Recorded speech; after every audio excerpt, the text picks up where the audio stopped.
everyone, and welcome back to 21 Minute Reads with me, Maya D.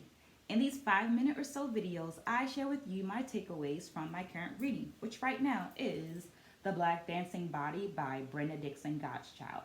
So as a part of the Read 21 and 21 challenge, I'm reading 21 minutes per day, every day, as a way of loving myself, grounding myself, providing myself with some consistency in an ever-changing world. This week, I read pages 225 through 237. I took a lot of notes. Don't judge me.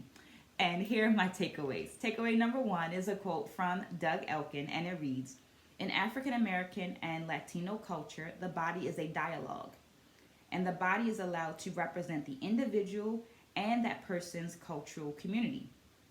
So I have a question for this one, and I want you to drop your response in the comment after you like, after you subscribe, so that we can continue this dialogue.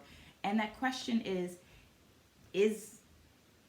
it only in African American and Latino communities? And I ask that question because I am someone that identifies as African American, and I believed that that was consistent.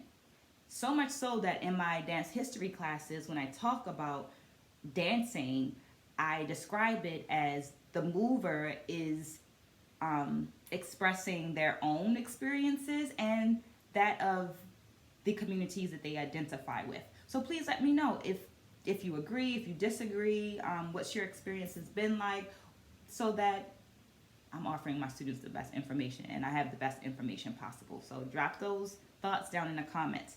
Takeaway number 2 is a quote from Brenda Dixon Godchild, and it reads, "Soul power is having something intangible that is an invaluable asset when one has almost nothing of value that is tangible." This immediately made me think of the successful career of James Brown, but his humble beginnings. So all of the things that he was able to do, accomplish, but also the things that he was able to do and accomplish being directly tied to this thing that you can't touch, his confidence, right? His ability to connect with the audience,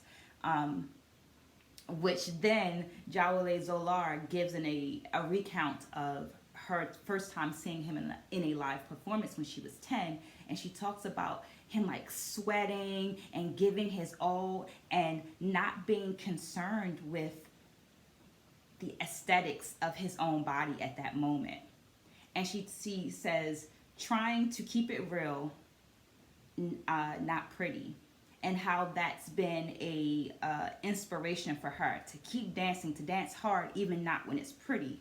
So as a dancer, as a mover, I am both a cultural ambassador and a conduit for my community and my society. So I have to talk about the uglies to then teach perseverance to my community. And I'm going to give this last takeaway really, really quick, this third one, because my son has to log in for his remote learning and he needs this space. So my takeaway number 3 is democracy is a process. So is jazz improvisation. And I never thought of jazz improvisation as a democracy. So that's my takeaway. But BDG offers, it teaches us to listen and to respect, because you have to kind of listen to what's going on in order to know what to say and how to say it so that it relates and it's a seamless kind of transition, right?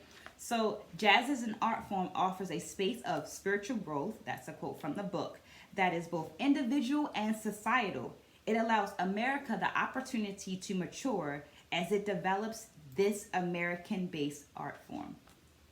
That's it for this week, everyone. Make sure you like, comment, tell me your thoughts, and offer a new book if possible. Have a great one.